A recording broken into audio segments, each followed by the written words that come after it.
Hello, hello, hello, hello, and thank y'all for joining us. In case you don't know, we did a show yesterday. We had some audio issues, okay, so we decided to do it all over again. And actually, I got a couple of calls about that. They said, well, you were saying some good stuff. We want to hear it again, so we're gonna do it again.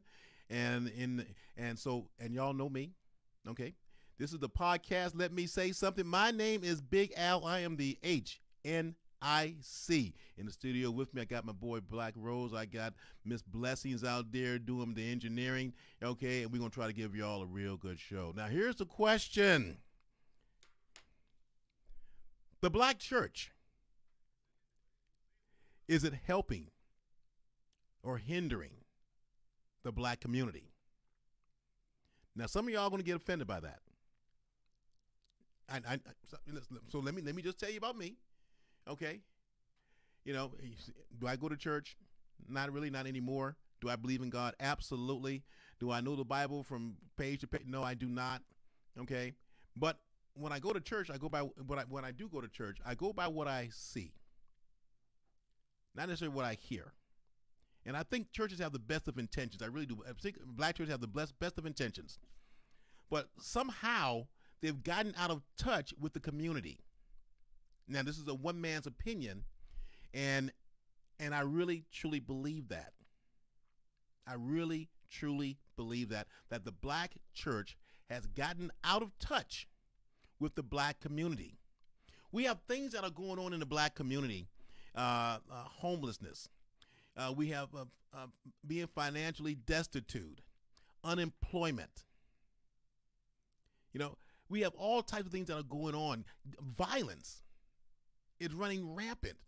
Black people are killing black people, and we've been doing that for as long as I've known. And here we go. And I've been around for a few eons. Let's see a blessing to look that up. You know, so I've been around for a few eons, and I'm telling you, it has not been addressed. At least I haven't heard it being addressed. And I think certain churches do certain things, etc. But overall, the black church, to me, has not stepped up. They just haven't. So what started me on this quest here? What started me on this? Well, real quick.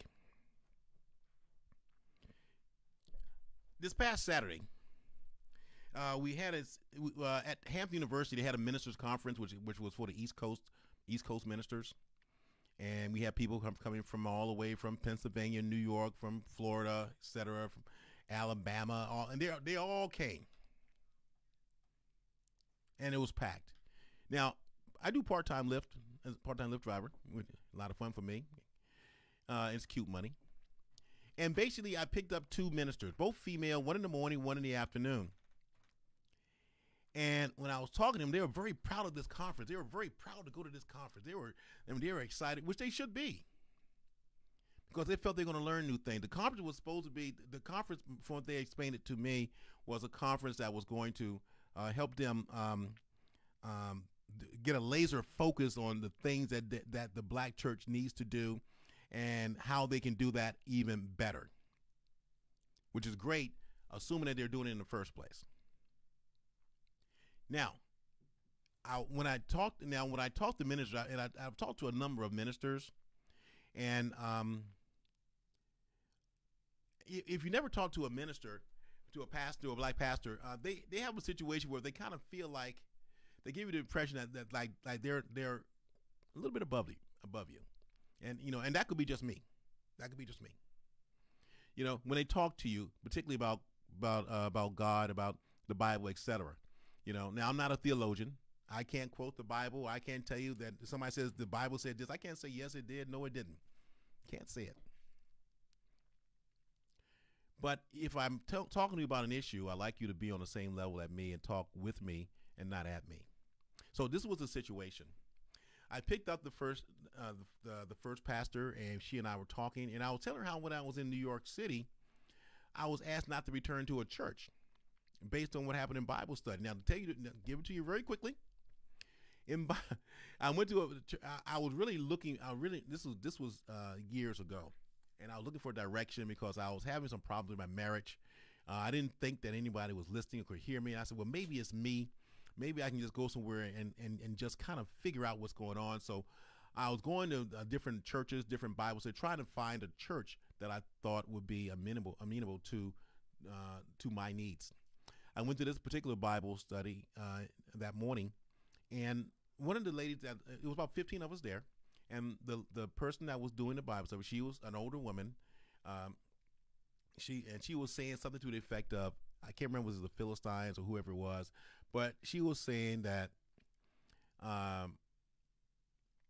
somebody was asking the question was, why was Jesus being challenged about, being the Son of God, that type of thing. And what she was saying was they should have known that he was the Son of God by all the gifts and all the acts that he had done. And I thought that was an odd way to answer the question, because my thing was that how could you possibly know that person in flesh is the actual Son of God? I mean, I don't know how you have any way of knowing that. And I said that in the meeting, in the Bible study, and she said, what do you mean? I said, well, they don't have. I mean, right now we have different things that we can do to get information very quickly. We have television, radio, etc. They didn't have all that back then. And this guy was was just walking from place to place. He was on feet. He was on foot. He was walking everywhere. So it wasn't like he was, going from, traveling 200 miles in a day and nothing, he wasn't doing that. So I said, and plus he was flesh and blood. So if he is from God, an entity that cannot be seen, how could you possibly think? How would I think and know that this, and know for certain, for a fact, that this was the Son of God? And this woman walked up to me, leaned over to me and said, what are you saying? Are you saying that you don't believe in God? And I said, I'm not saying anything of the sort. I'm just asking a question. How would you know? And some of the other people in some of the other students in the Bible study said, yeah, that's a pretty good question. How were they supposed to know? Well, this kind of discombobulated the young lady, the older woman, and then she turned around and she leaned over again to me. She said, because they should have known. And I said, well, ma'am, if somebody were to come out, I said, ma'am, if I walked into your church and walked in right now the Bible and said, I am the son of thy God, you guys will laugh at me or think I was crazy or call a paddy wagon. I need to be taken away. This guy thinks he's the Son of God. And I said, now, let's just say I walked in and I said, I'm the Son of God, and you wanted proof. And I said, Father, show them. And I raised my hand, and then a beam of light crashes through the roof, hits me, illuminates me. And then when I talk, my voice reverberates. I am the Son of God. All y'all will run out of here screaming. And none of you would believe that I was the Son of God. None of you. So if that is the case, if that would be the case, why would they believe? So anyway, she and I kind of went back and forth about that. And the pastor, when the service started, I was sitting in the second pew, and she was sitting to my right in the next pew over, on the aisle over, and she was on the first pew. And the Reverend was talking, and he said, I heard that some of us don't think that the Son of God existed. I was like, wow, I wonder who thinks that, and some of us question whether or not the Son of God is real. This pastor was staring at me the entire time. Now I looked to my right, to the woman that did the Bible. She was staring at me too, but she was kind of more. Hers was more of a like a. It was amazing. It was amazing. So after, what's that? It was amazing. It was amazing because it caught me off guard. I thought it was just a question. I didn't think it was a problem. I didn't think there was something that I didn't think I didn't think it was an issue. It's Bible study. Let's study the Bible. Duh. Okay, so at the end of the service, he's out front shaking everybody's hand, and I go shake his hand. I said, nice service, Reverend, blah, blah, blah. And he held my hand, and he said, for those that don't believe, maybe they shouldn't return. Maybe they shouldn't come back. I said, I'm looking at him because I'm thinking, what makes him think I don't believe in God? I still didn't understand it. And I said, he said, because then I said, you mean, are you telling me not to come? What are you saying? He said, if you don't believe, this may not be the place for you. That's what that pastor said to me. That's what he said. So anyway, I relayed this to the first pastor that I was transporting, and she got offended, and she was trying to, what did you do? What did you say? Blah blah blah blah blah. I said, I just told you what happened, and she seemed to be pretty offended. The older woman, she was pretty offended. The younger one, later on that afternoon, she was like, well, he probably had his reasons for doing whatever, et cetera, but you need to, blah blah blah. In other words, both of them kind of felt like, or I felt they were both saying it was my fault. Both of them was talking down to me. Now, I said all that to say is that when you go to a black church and you have a difference of opinion, you push back. Just a difference of opinion. You're not even pushing, just a difference of opinion. They seem to take it the wrong way. They seem to be upset by that. Now, my question to you is that for those of you that are churchgoers, why do you go to church? Why do you go to church? Because there was a time that the black church in our community was the strongest thing around. You could not shake the black church. Slavery couldn't shake it. Segregation couldn't shake it. The Ku Klux Klan couldn't shake it. The black church was the strongest thing around. It galvanized us. It brought us together. It made us look at each other and say, we're all we got. We need to support each other. We're all we got. Nobody went hungry if they could help it, if they could be helped. Nobody went homeless. Women down the street might have 6, 7, 8, 9 kids. The church helped to give her those clothes, to put clothes on those kids' back. Nobody questioned that. But see, I don't see that happening right now. I don't see that happening. I see the black church becoming more and more political, talking more and more about politics than anything else. I have a huge problem with that. Because when I go to worship, it doesn't matter what church it is, I don't want to hear about politics. I do not want to hear about politics. I mean, it's. I don't think politics plays a role in any church. I don't think the pastor will tell you how you should vote. Give you an example. This past Saturday, the Hampton University Minister Conference. They had a speaker, and this was in the newspaper. Reverend Dr. Breonna Parker, doing her speech, ripped into the Trump administration, even though this man's been out of office for over 3 years. So whatever's happening now, believe it or not, it's not his fault. Now, did she rip into Biden? I don't know. I wasn't there, but I'm just reading what was written. Now, why would you go to a minister's conference bringing up a politician?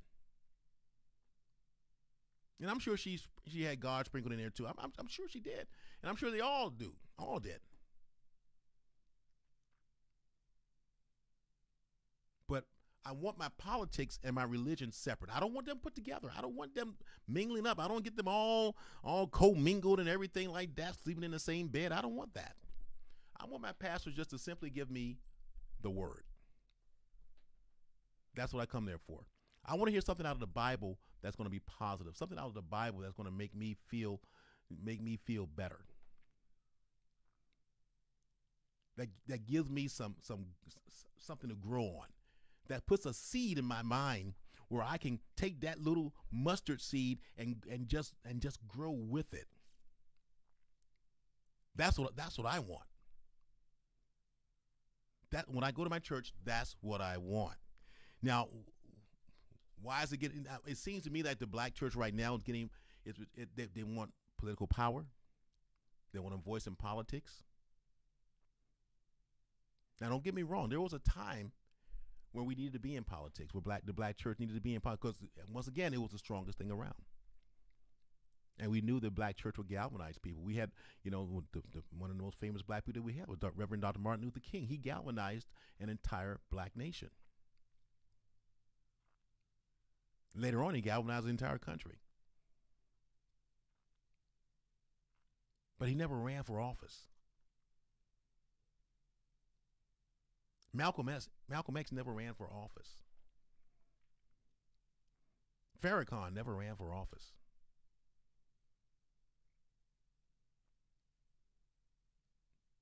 None of these religious leaders ran for office. Now, does that mean that the black church shouldn't speak the minds of the black community? They certainly should. But at this point, I don't think they know what it is. I don't think they know what's going on out in our community. When I asked both the pastors what they're doing in the black community, they started saying things like every Thursday we do a lunch and so forth, etc. Which is fine. But what are you doing to stop homelessness? What are you doing to help people, to help individuals meet their financial needs? What are you doing about mental health? What are you doing about gun violence?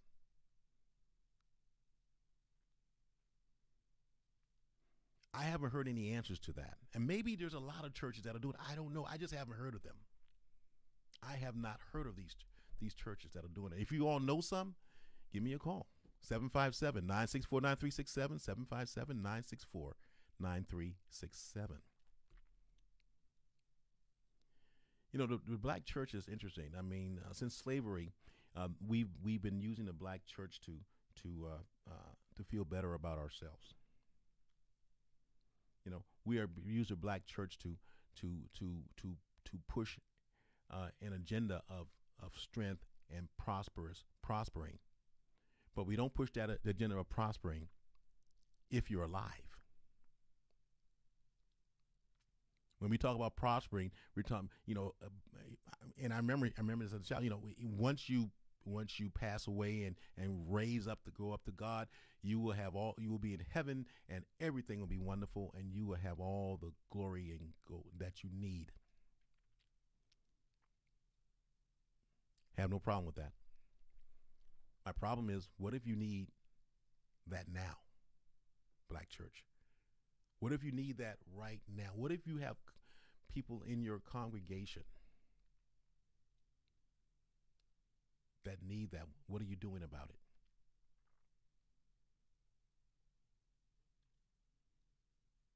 Are you not listening to what's going on? Do you not see the gun violence that's happening? And I'm not talking about gun violence between. Now, I'm not talking about the gun violence between a police officer shooting a black youth. Okay, and we'll talk about that in a minute. That's a BLM thing, But I'm talking about the violence that black people every day go through. Every single day, there's black on black crime, and it's getting worse and worse and worse.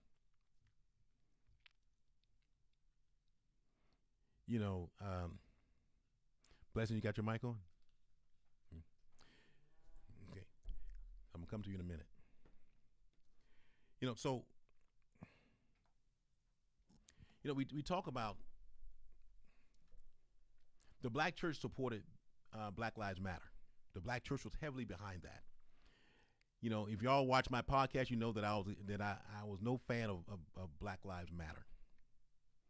Black Lives Matter was an organization that was formed by 3 lesbian women. Got nothing against lesbians, but their purpose was to eradicate the male figure from children's lives in a family matter. And then you have a woman, and then even their logo was 2 women swinging a little boy between their arms.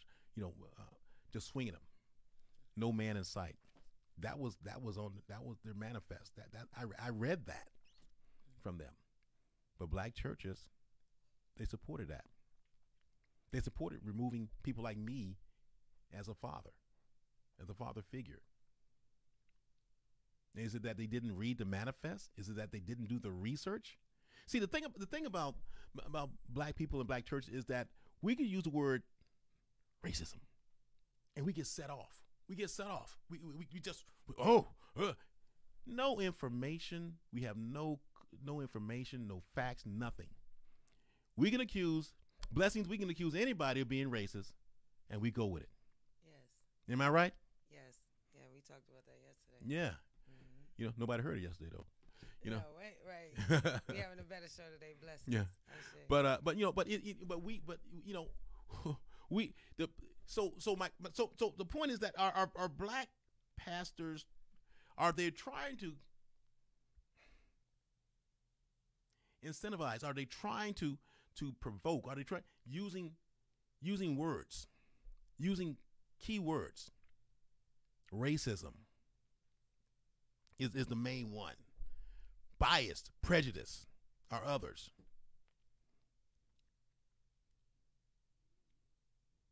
He was with the KKK. I mean, these are just words. But some of them are spoken from the pulpit. Why would you do that if you are dealing with the Bible? Why would you do it? See, because this is my show. This is one man's opinion. You know, the pastor, when he's standing up there, it's not supposed to be a one man's opinion. Because the Bible is universal. The Bible is universal, so it should not be one man's opinion. It should be the majority of opinion. The Bible says this is what it is. But we've taken a left turn. The black church, in my opinion, has taken a left turn. You know, I went right. Left turn. Okay. Taking a left turn. Took one of those turns. Yeah, no. Went to business. There we go. There we go. Blessings. We there. There you go. You know, so you know, and I don't think they're coming back. Wow. I don't think they're coming back. The things that are affect our society, I think the black church is just they're not on top of it. They're not pushing it. They're not trying to figure out what's going on. They're not in the community. Yeah. They're not in the community. You know, when things get bad, that's when you put it all on the line. That's when you have the faith. That's when you take a mustard seed and see if you can make it bigger. The mustard seed of faith, which is one of the smallest seeds you can ever get, and see if you can make that bigger. That's when you put it out there. That's when you put it out there. Because see, in black churches, the people that need to hear this, they hear they hear the sermons, the worshiping, they need to hear the word of God. They are not in the black church. The people that need to hear it are not in the black church. If you go to a black church, for the most part, unless it's a really, really, really, really, really big church, you're going to see people over 50. You'll see people under 20. And the people under 20 are mainly, and you'll see mainly women. And these women are coming to church, you know, for certain services. They're coming to church for whatever the case may be. But a lot of them might have children or may have children. And they may be looking for help, although they don't say it. But see, the ones that need to hear what you have to say, you're not reaching them. And this is the problem that I have, because everyone's talking about, you know, the two pastors tell me what they did and what they're doing. But you know what they didn't tell me? I have a street ministry, and I am out there in these streets from on Tuesday, Wednesday, and Thursday at this particular time. I'm sitting there in the worst part of town, and I'm doing street ministry, trying to get them to come to my church to repent, trying to get them to know that we have services, trying to get them to know that you don't have to do what you're doing on that street. You don't have to sell drugs. You don't have to shoot anybody. You don't have to carry a gun. You don't have to wear your pants below your ass. Street ministry. Absolutely. And don't get me wrong, I understand it could be dangerous. I get that. But if you are a believer in the Lord, and if he's directing you to go out there to the people, you need to do that. Because if you believe, then he's going to protect you. And you may talk to 100 people and only reach one. Great. Better than reaching nobody. But see, that's not what's happening in the black community. You know, there was a time when I remember I lived in New York City, man. There was always some guy on the street corner preaching in Times Square. I was in Times Square. There's always some guy preaching. Isn't that right, Essence? There's always some guy preaching. Yes. In Times Square. Yes, you have at least 4 or 5 of them by the time you get to your destination. Yep. Yep. You know, you talking to your mic? Yeah. Okay. Yeah. Okay. Yeah. You know, I mean, and this was back in the day. Now, this is back in the day. Don't get me wrong. They're not doing it now. They won't allow it now. You know, but back in the day. In the subway in a minute. You know, but back in the day, remember Times Square? They used to have all the sex shops and all that kind of stuff, man. And, you know, sex shops were right here. The ministers on this corner and that corner and that corner. Right. You know, preaching. Preaching. Yeah. You know, and people got mad because they're like, hey, man, you're running our clientele away, man. They don't want to walk past your preaching, man. You know, remember that? You know, yeah, they don't do that no more. You know, they don't do it no more though. But that used to be fun, man. You get out of here. You'd be some foreign guy that has a sex shop. Get out of here. Get out of here, preaching the Bible. Get out of here. Get out of here. You know, you're ruining my business. This is my business. You know, but that's the way. But they were out there. They were out there preaching, man. Street ministers. And they weren't theologians. Nobody. They didn't graduate from nowhere. They just believed in the Bible, and they believed that was their prophecy, and they believed what they were doing. Yeah. I respect those guys a lot. I respected those guys a lot. You know, and I was young back then, so you know, I said, "Man, I respect you, brother." As I walked past him into the sex shop. You are terrible. Okay, blessings. Hey, I was young, man. I was like, ooh. Yeah, you had to go. Ooh, gee. You know, and women be like, "You want to come in, baby?" Sure. I'm not doing nothing. You know, but you were young. I was very young. Okay. I was very young. You know, I was grown though, but I was young. You know, and that's when you want to do that kind of stuff when you're young. I wouldn't do it now. Get it out the way. Yeah, exactly. But the bottom line was that those guys were out there. They were sincere, man. They weren't just they were sincere. They were out there preaching. Had the little cups and things you can put money in, little buckets where you put that type of thing. And there was always, I mean, they weren't by themselves. There was always somebody with them. You know, and and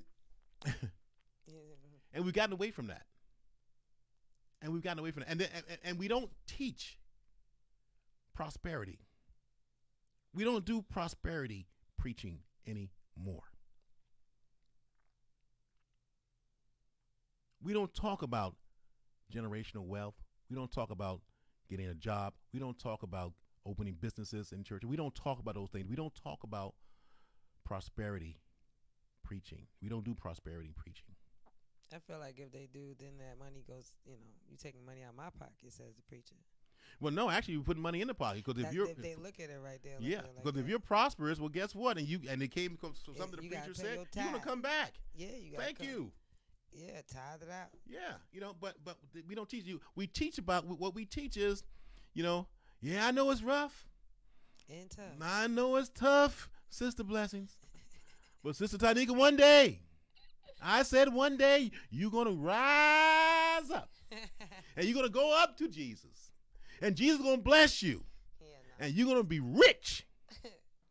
Sister Tanika like, hey, look, that's cool. But, I need that now, bitch. Yeah, exactly. Why can't, and I'll say this again because I said it last show. Prosperity preaching is basically saying that you can be successful now. Saying that you can have it now. Manifest. And not later. That means that you can that you can produce it now, manifest it now. All you have to do is believe in yourself and in God, and then do the work.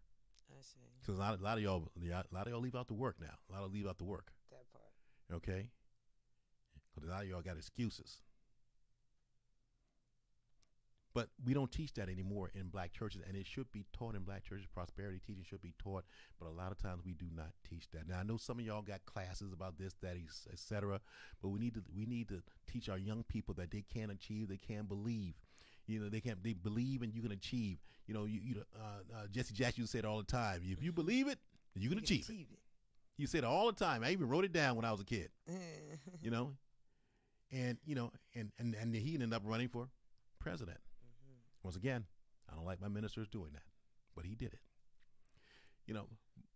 Why don't we teach prosperity preaching? You see all what's going on, and you see the homeless out here, black church.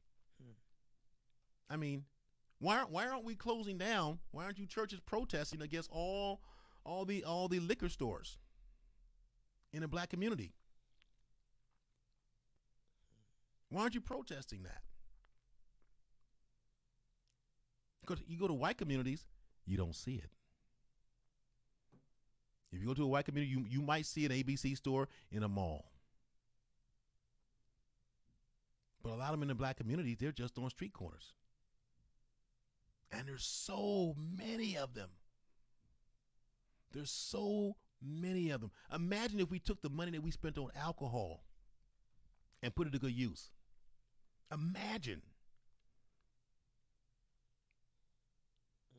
See, black church, you have an advantage as a church where you're actually a non-profit. And see, I know you don't want to say this. I'm gonna say it, blessings. Please do. Church is a business. Business. Yes. Church is a business because what you're doing is you're trying to get people to fill the seats. The more people, the more money they contribute. The more money they contribute, the more things you can do. Okay. Also, the more money the pastor gets. Also, the more money the pastor gets. Blessings, yes. Okay. And listen, if he can if he can do a Joel Osteen or build something like that, hey, more power to him.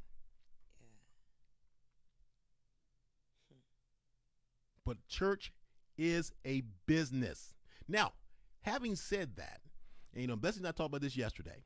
Okay. Having said that, if you are a business, why don't you go and apply for the grants? Because you can, because you're non-profit. Yep. But we all know everything has to do with profit, don't we? Only the word is non-profit. Because see, if nobody was putting in money, then you couldn't hold the church. Why can't you get a grant? Why can't? And if you can get a grant, what I want you to do is think about it. I want you to diversify. I want you to diversify like a business. I want the black churches. Why are you not? If we have homeless, why are you not buying motels and hotels to put people in? Absolutely. Okay. If considering church is a business and the black church, you think that you're on top of things, why are you not educating our youth about gun violence in a way that they can understand?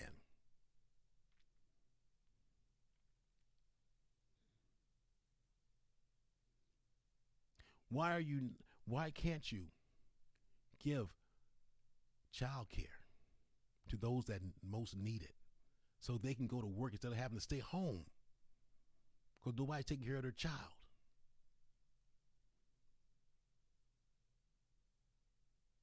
Why can't you relieve stress that way? Why can't you own a bank and give low interest loans to people that really need it?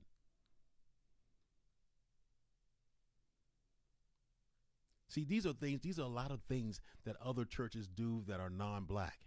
They do these things.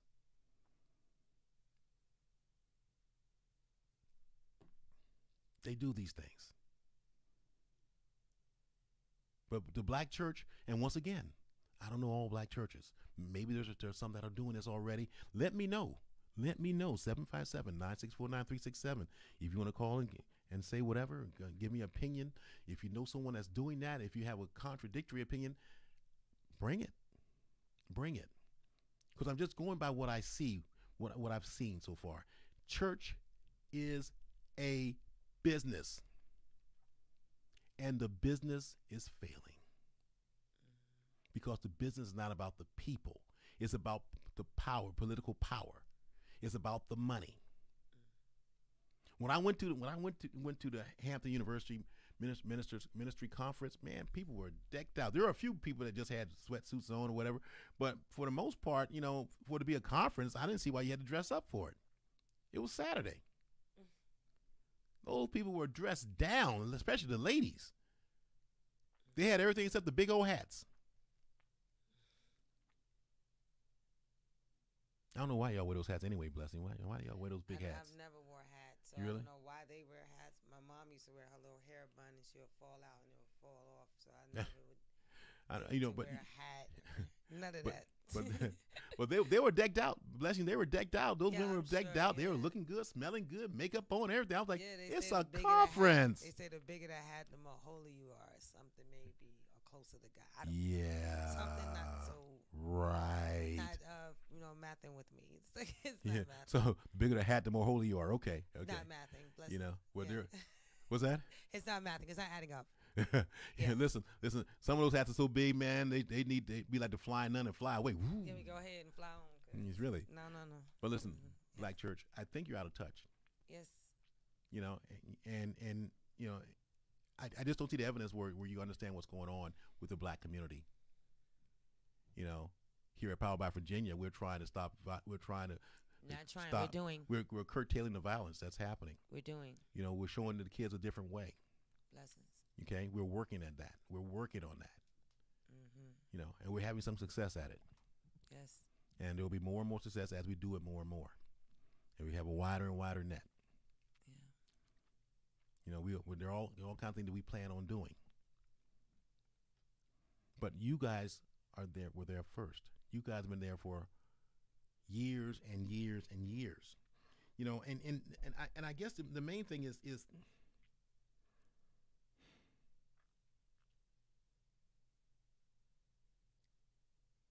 if you're not aware of the black community, why not?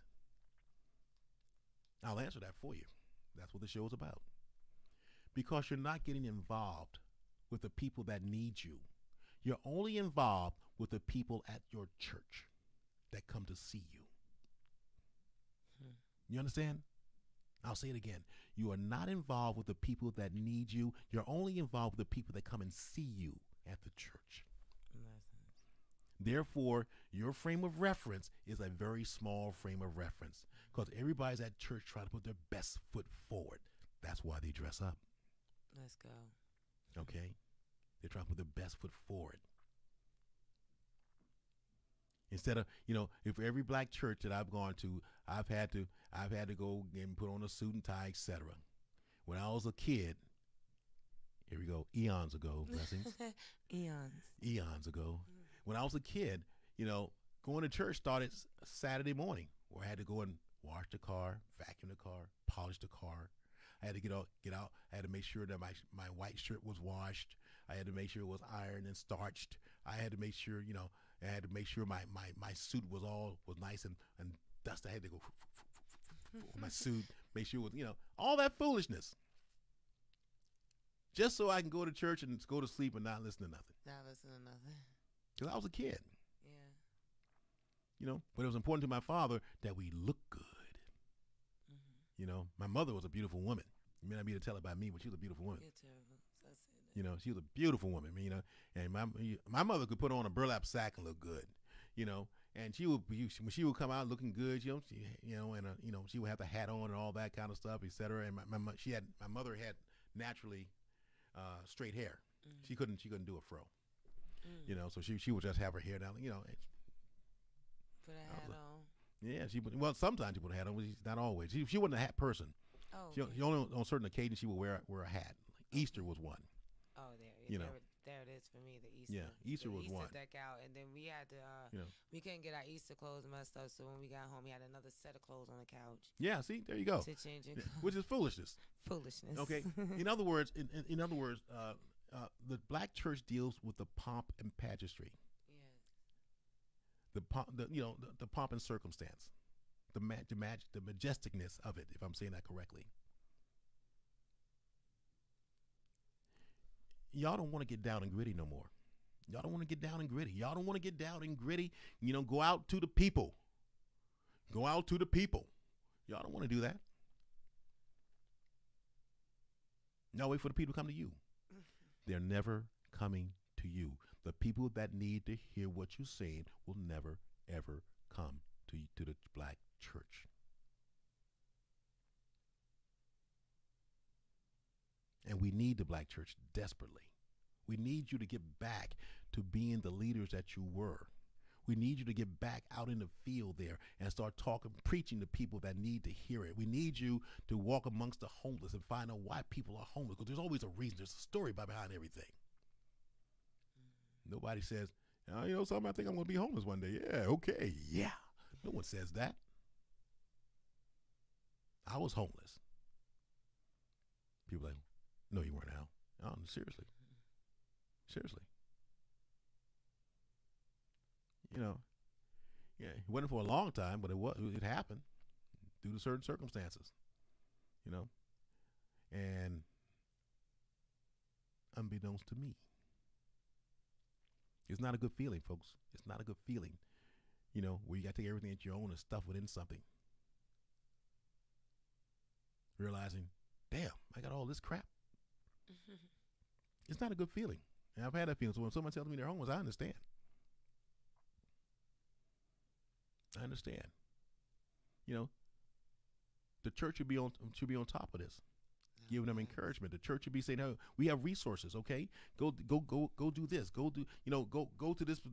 We're going to call and we're going to help you with this." The black church, we should be taking care of our own problems, not waiting for the government to do it. Blessings. Okay. We should be taking care of our own problems and not waiting for the government to do it. We keep waiting. Black people keep waiting for the government to solve their issues. I heard somebody talk about reparations. Man, sit down and shut up. Reparations. Don't get me wrong. If you get the money, I'm going to take it. That's right. I don't think I turn down my collar.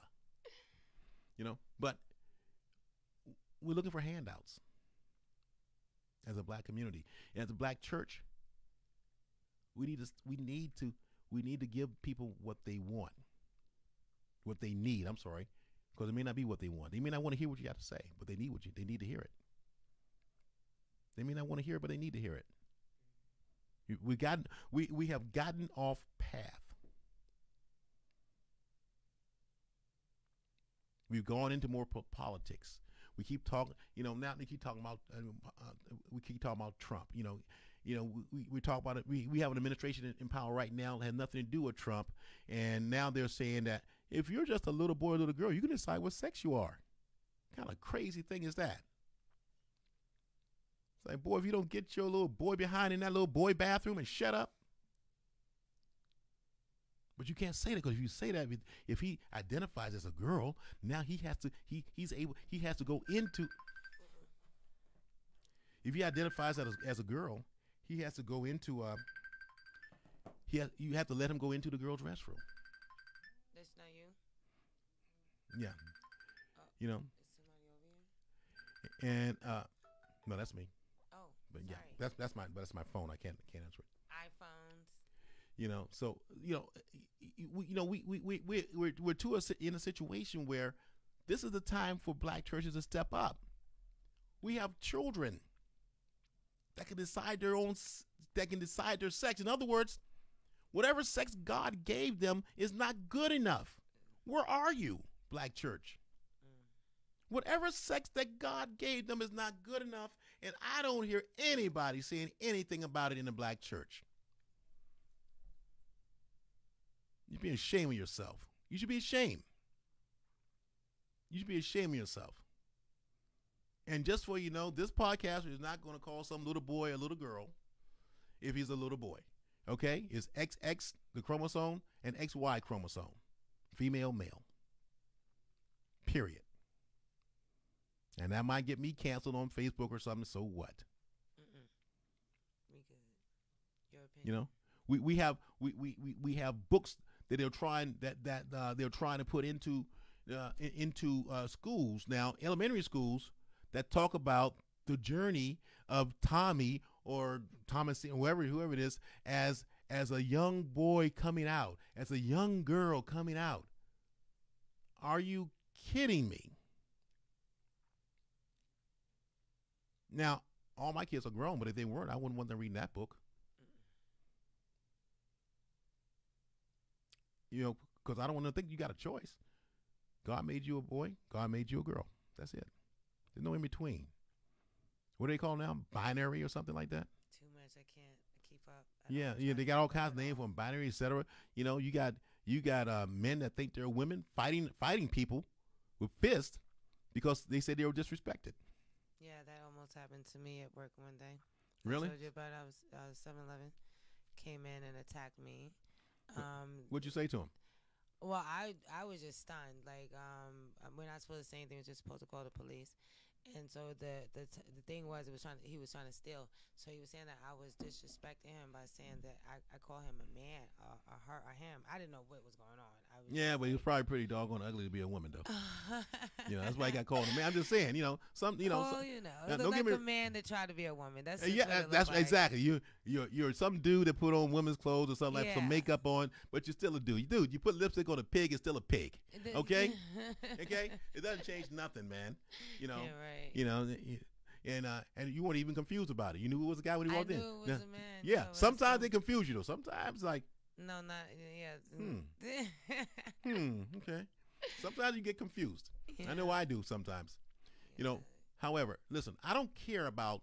I'm not talking about whether or not you should be gay or not. I'm not. That's not even an issue. What I'm saying is, Black church. This is something that you all should be jumping all over, because there is nothing in the Bible that backs this foolishness up. Your silence is deafening. Your silence says more about anything. Absolutely. Because you don't want to be part of the cancel culture. Because the Black church is no longer courageous. The Black church no longer leads the way for its people, its culture. Therefore, and thereby, it's quite possible that the Black church is becoming irrelevant.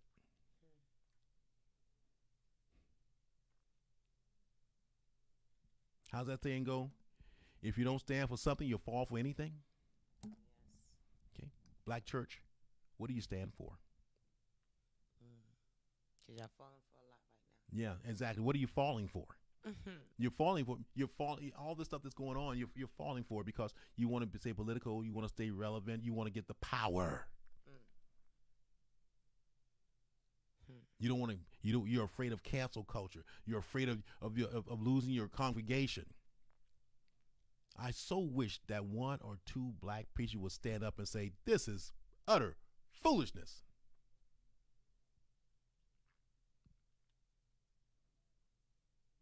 Elementary schools taking the sign off the doors for boys and girls, bathrooms.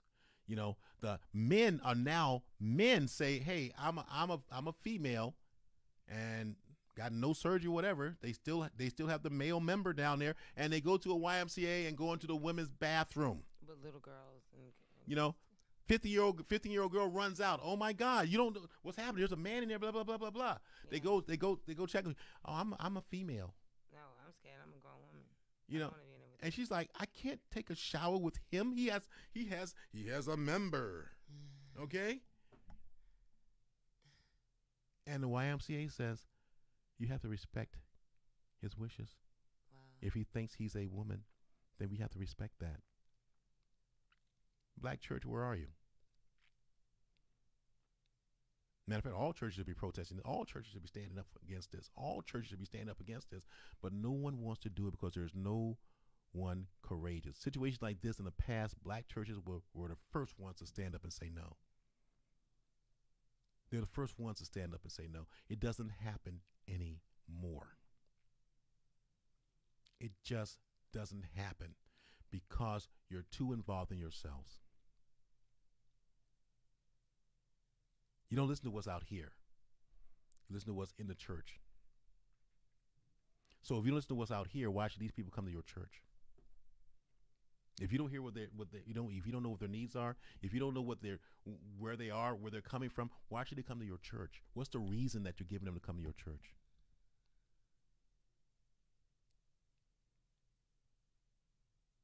Now, in the future, I'm going to be visiting churches in the 757 just to see what's going on, and I'll be wearing my sneakers and jeans. That's right. Be just to see what they're going to do. Loud facts. Be comfortable. Yeah, and I wish somebody would say something to my grown behind about dressing. I wish they would, because I'm not there for that. I'm there simply for the word. You know, it's and if we are so open, if we're so open as a black church, why is it that still the most they say the most racist time in America is on a Sunday morning between 11 and 1. I think Malcolm X said that. Between 11 and 1. You know why? Why is that? Because black people at black churches, white people at white churches, Asian people at Asian churches. Separated. Yeah. We're separated. Supposed to hearing the same word. Blessings. But we're separated. And we're supposed to be hearing the same word from the Bible. Doesn't make sense. Okay? But from 11 to 1, you go into a black church, an Asian goes to an Asian church, Hispanic goes to a Hispanic church, a white person goes to a white church predominantly.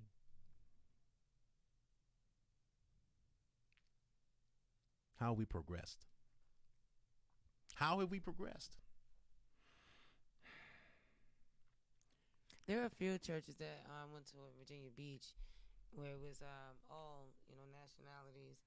But the problem I told you about last night where the ATM was at the front door and then there was selling Bibles and things, right next to the ATM. That's what bothered me about that thing. Blessing, there's always non-denominational or something like that. Blessing, there's always a few churches that are the exception. There are some churches that may be out there doing the ministry. I haven't seen it. I've driven around looking for it. I've never seen it. I've been here since 2017. I haven't seen it. Maybe you saw it. Blessings to my Uncle Wayne, the bishop in Long Island, New York. He just had doing baptism the other day in the river out there somewhere in Long Island. But yeah, he's still with Real Church. Yeah, but he's not here. He's not here. And I'm talking about here in the 757. You're right. I haven't seen that in Hampton Roads. Yeah. And once again, this is not to say no one's doing it. This is not to say it's not being done. Yeah. I'm just saying I haven't seen it. Yeah. I'm just saying that I have not seen it. My glasses. He said I ain't seen it and I clean my glasses. I still don't see it. Still don't see it. No, still don't see it. No. So my question to you, black churches, is how relevant are you? Are you reaching out to the elderly, to young mothers? Are you reaching out to people that have addictions? Are you reaching out to mental health?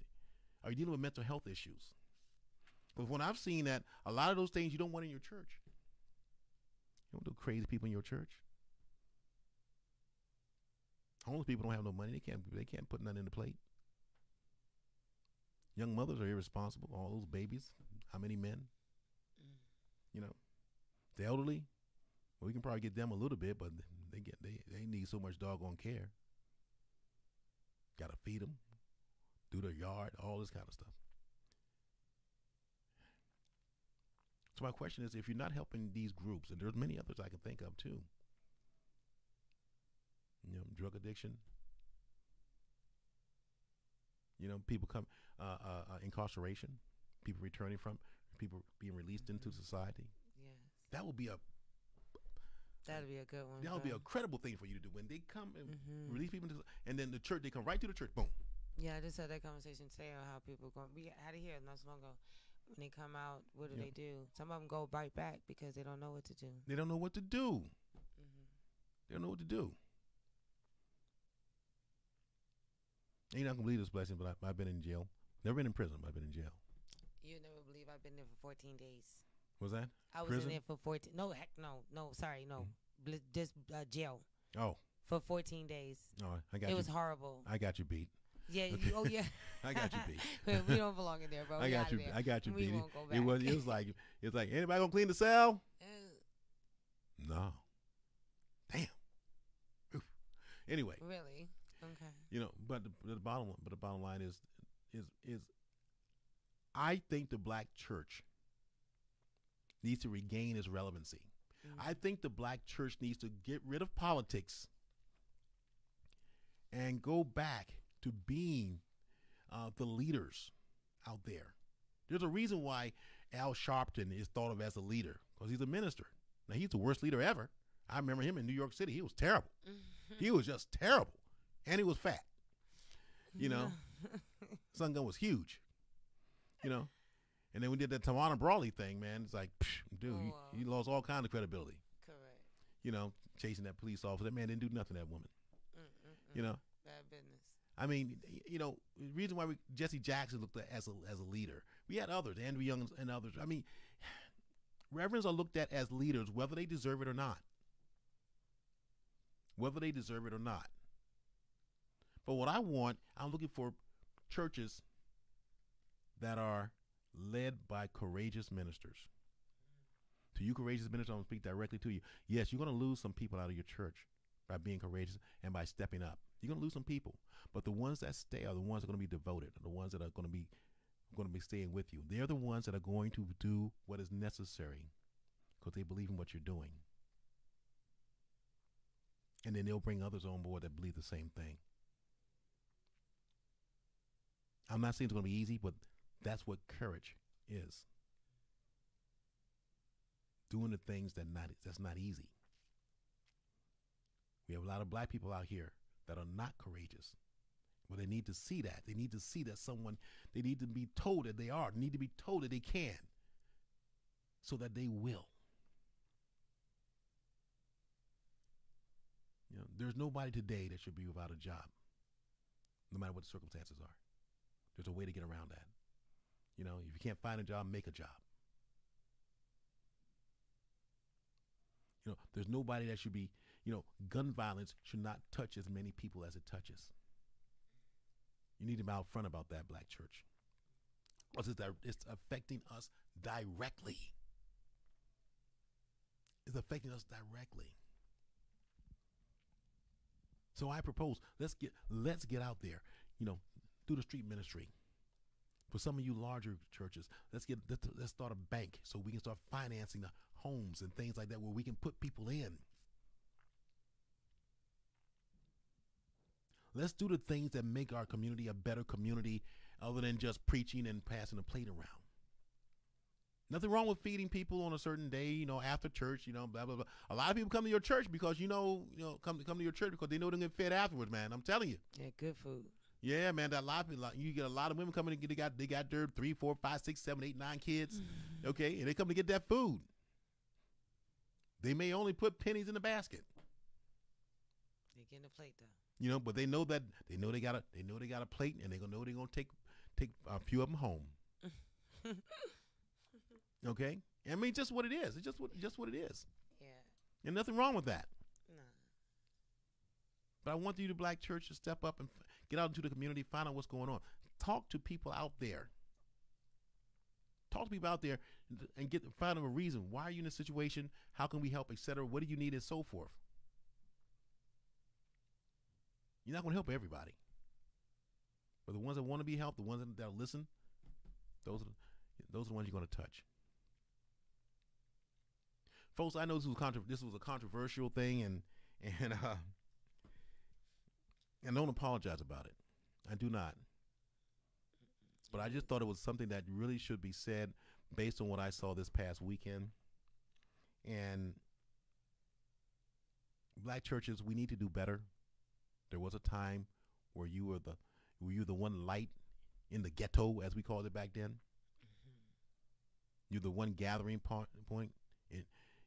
For all of us, you need to get back to being that again.